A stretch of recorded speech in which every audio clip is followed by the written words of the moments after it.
Coming up. That's right, the New York Times is a wobbling, squeaky piece of fishing equipment destroyed in 10 seconds by a single big fish.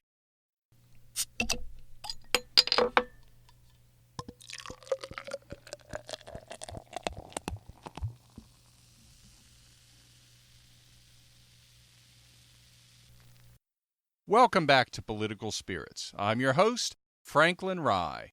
We still stand for the proposition that the left and the right should have a few drinks and talk. Compromise is not a requirement.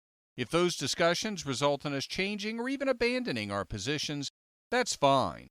If they don't, that's fine too. We just need to talk to each other.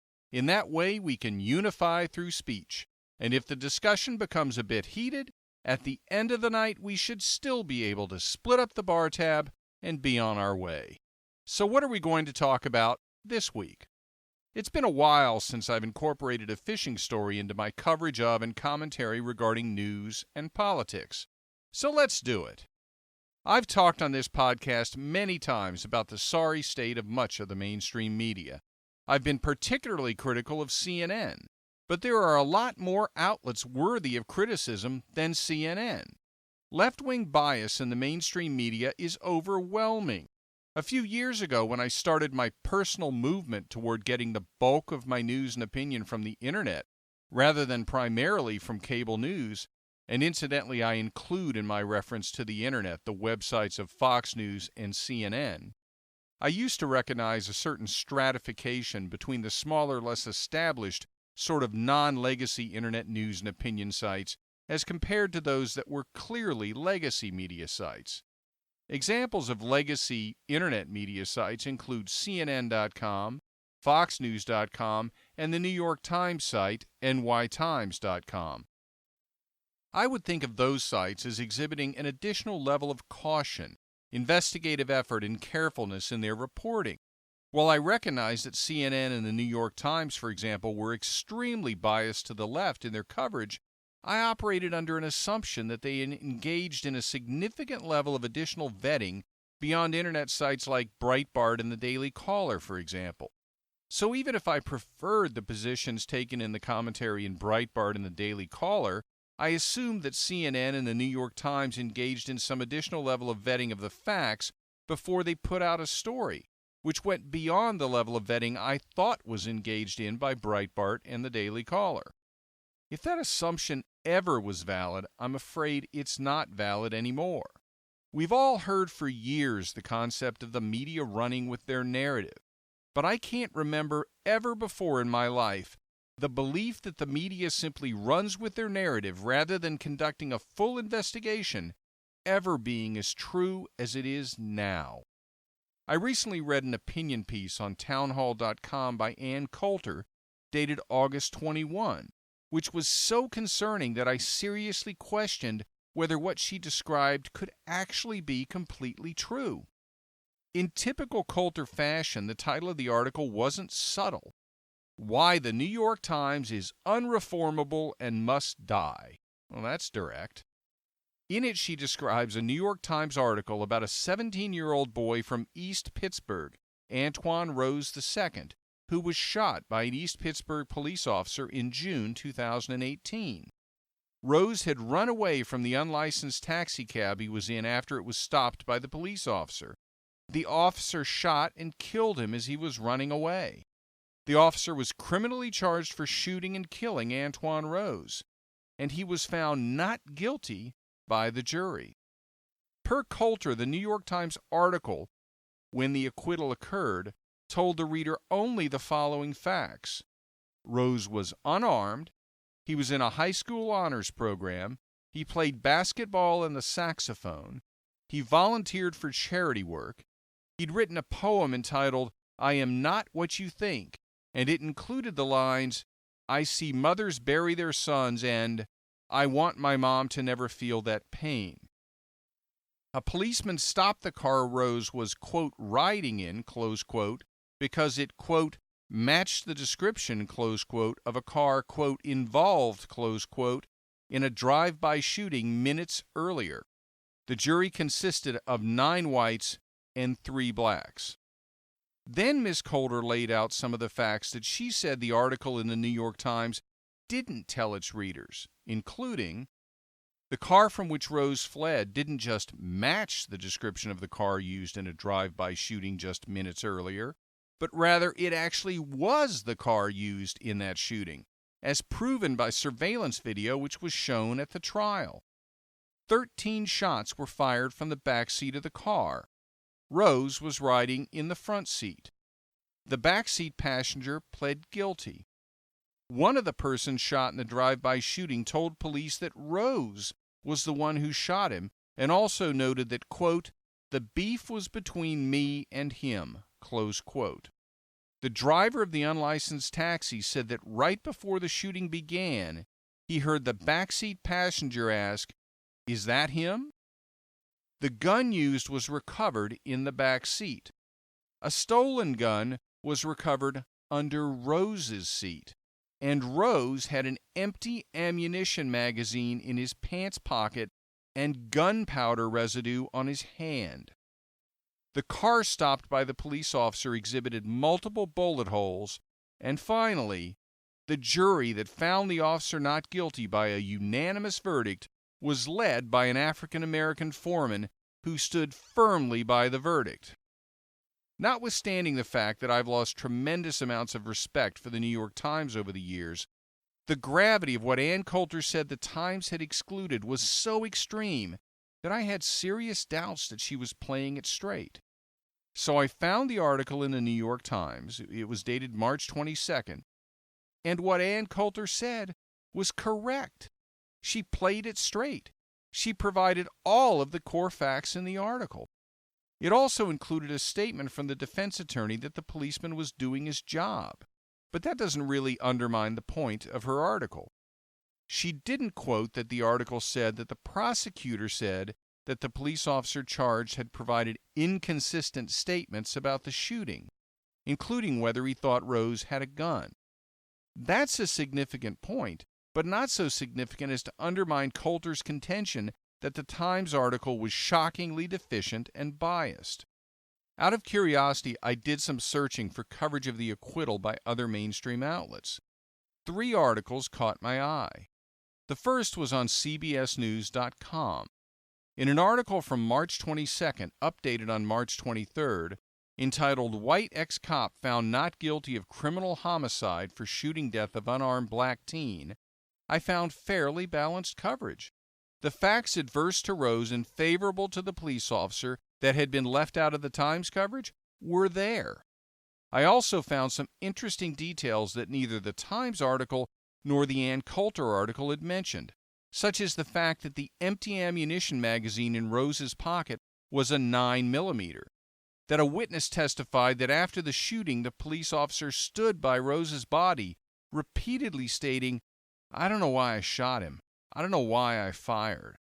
Finally, the article includes portions of a statement from Rose's family stating that, quote, the jury's verdict was heavily influenced by flaws in current Pennsylvania law that contradict protections afforded U.S. citizens by the Constitution, close quote.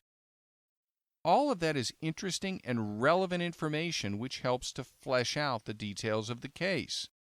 It would have been helpful to provide some commentary about what exactly were the deficiencies in Pennsylvania law that the family was referencing.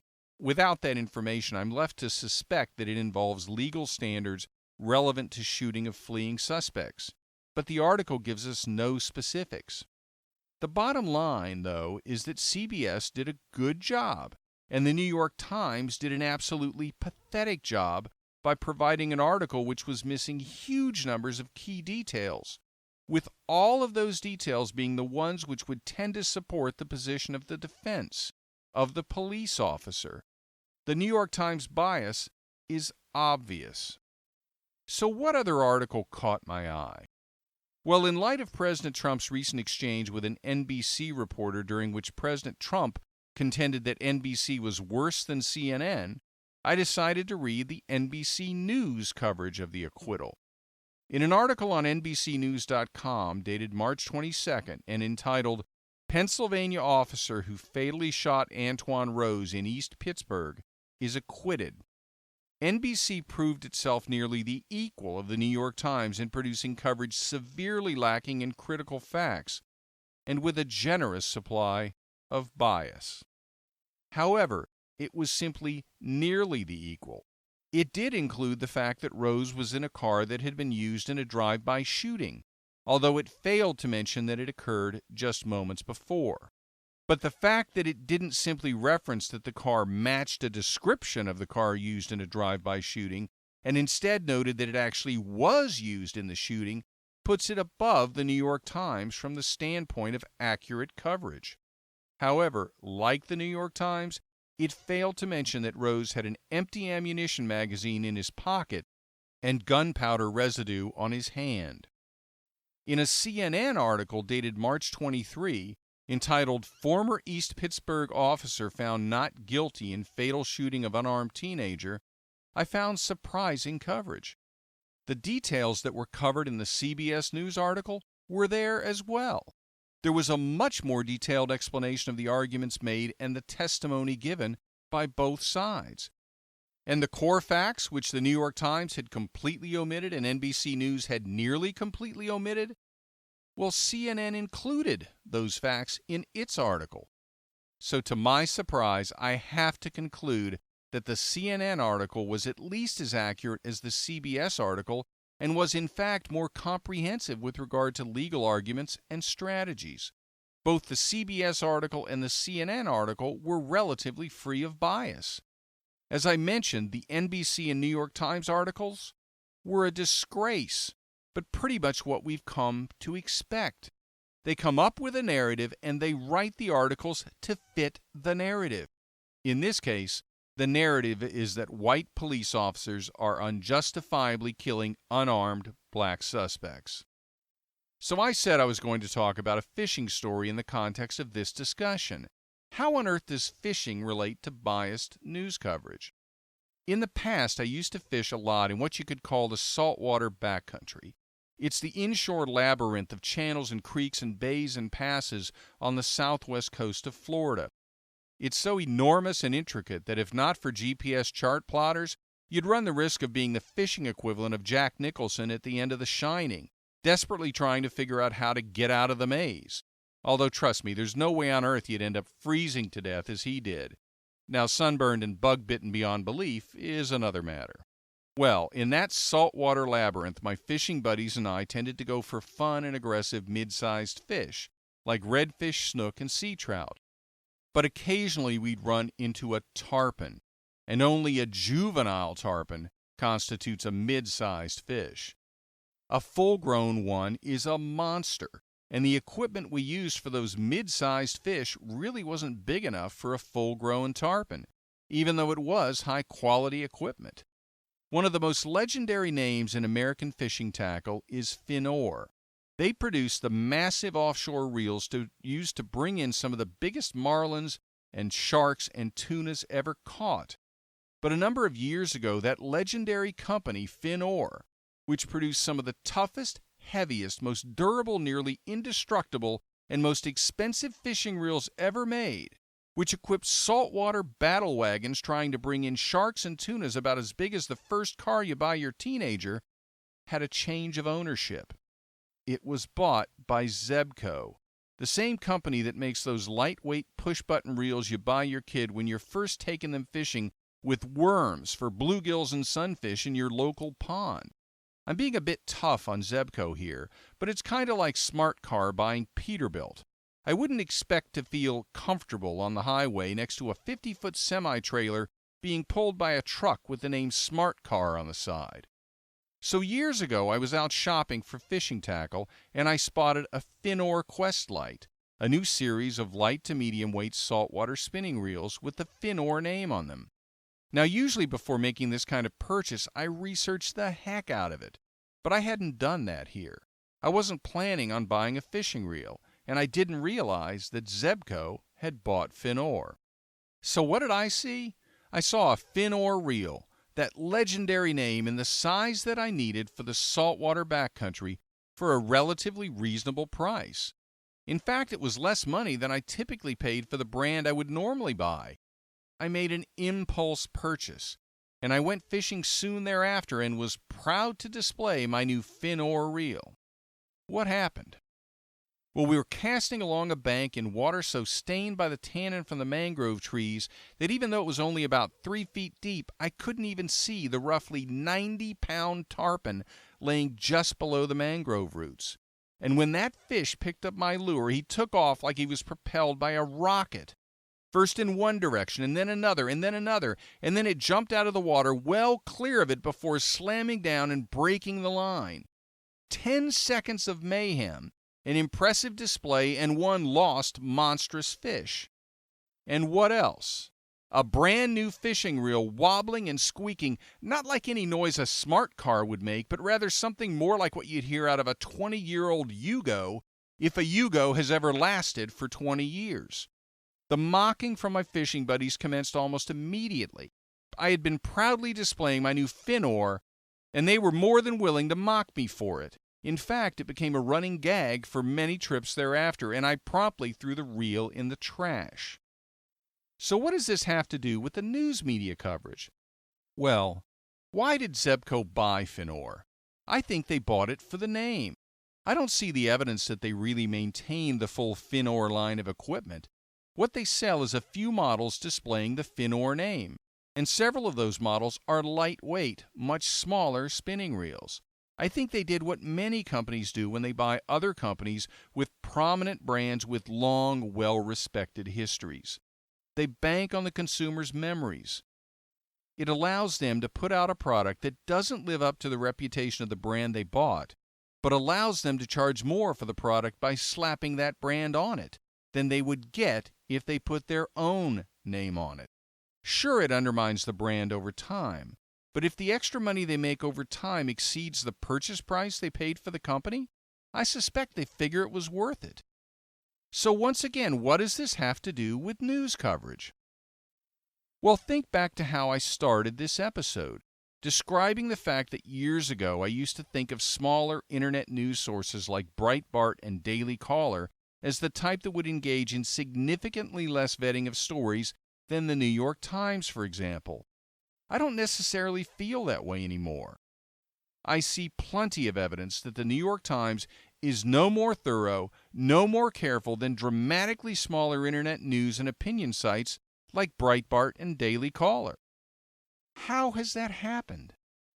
I suspect that as the New York Times has cut resources, as so many other outlets have done, they've engaged in the same calculation that I suspect Zebco engaged in when they manufactured that fishing reel with the legendary fin-oar name on it, but that had about as much toughness as one of those plastic spin-cast push-button Zebco reels you give to your 6-year-old.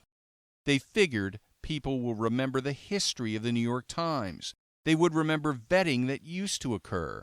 And given that they've maintained, and I would say increased, their leftward bias, the commentators, who are disproportionately on the left, won't call them on it.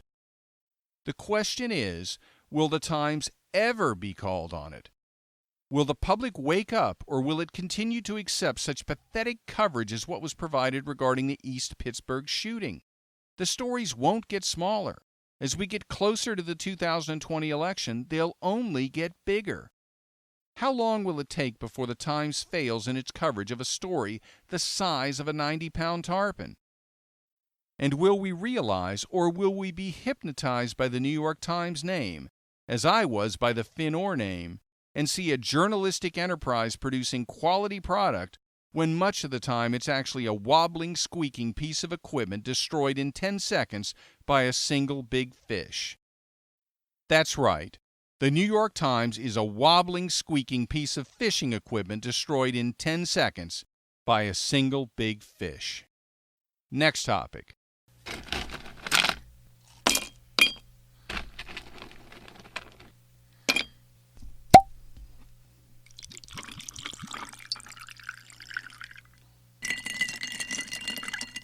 Bernie's real tendencies revealed. In a prior episode entitled Comrade Bernie, we explored the fact that incredibly Bernie Sanders chose to honeymoon in the Soviet Union. Frankly, I don't see how anybody could deny that that alone is grounds for divorce. We also revealed the multiple instances where Sanders showed an affinity for communist dictators. Moreover, it's interesting that he insists on using Nordic European countries as examples of socialist countries when those countries themselves, such as Sweden, for example, insist they're market economies and not, in fact, socialist. That prompts me to ask a question. Why does Sanders insist on saying he's a socialist? Why doesn't he just say that he wants to dramatically raise the level of the social safety net and to dramatically expand taxes on high-wage earners to pay for it? He calls himself a socialist because he has much more in mind. I believe that some who support him think he's pushing for something less than he actually is. They think it's just about expanding social benefits. I think he wants to fundamentally change the economy in a way that would effectively destroy it. Take a look at what he said this past week regarding bringing wind and solar power into federal government control, effectively nationalizing the wind and solar power industry. It's all part of his version of the Green New Deal, this iteration coming with a price tag of at least $16 trillion. You heard it right, trillion. Like the Green New Deal proposed by AOC, this one calls for the entire country moving to renewable energy only. But in the case of the Bernie version, the country would have until 2050 rather than 2030, although in any rational evaluation of the facts, neither date is achievable. But let's look just for a moment to the nationalization of wind and solar power. Think about it. Think about all those times you've had conversations with Bernie supporters, I know I have, where they tell you you're just being paranoid when you talk about Bernie having ambitions like nationalizing major segments of the economy. When you state it outright or simply imply that Bernie isn't the kind of socialist he describes, but rather at his core he's looking to take much of the economy away from private industry and move it into the government. That's being paranoid? Well, now think about it in the context of bringing all of the wind and solar power in the country into the federal government and away from private industry. Think about what happens to oil and gas, not just when the announced goal of the left is to destroy the oil and gas industries, but when the entire solar and wind industry is pulled into and made a part of the federal government. In that respect, the oil and gas industry starts to look not just like one which the left opposes, but like one which is a competitor to the federal government. Now, in reality, wind and solar need oil and gas because of inconsistent production due to periods of calm winds and darkness, which must be covered with energy from oil and gas. But don't count on that to change government attitudes toward oil and gas if wind and solar power actually become government functions. So other than nationalization of industry, what other aspects of Bernie's behavior and proposals reveal him to be much more of a threat to our system and economy than some would have you believe? Well, this past week he proposed to criminally prosecute oil companies and oil executives. What does that remind you of?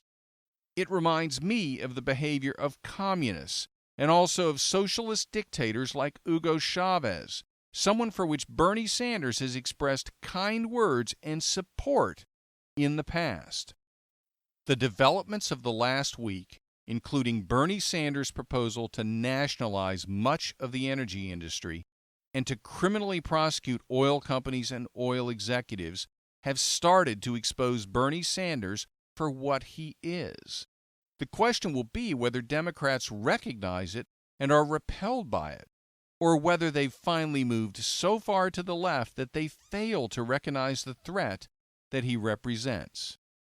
I'll be back next week with another episode of Political Spirits. That's not a threat, it's a promise. Be sure to tell your friends about Political Spirits and like the podcast on Facebook. And follow me and the podcast on Twitter at Franklin Rye. This is Franklin Rye. Thank you for listening.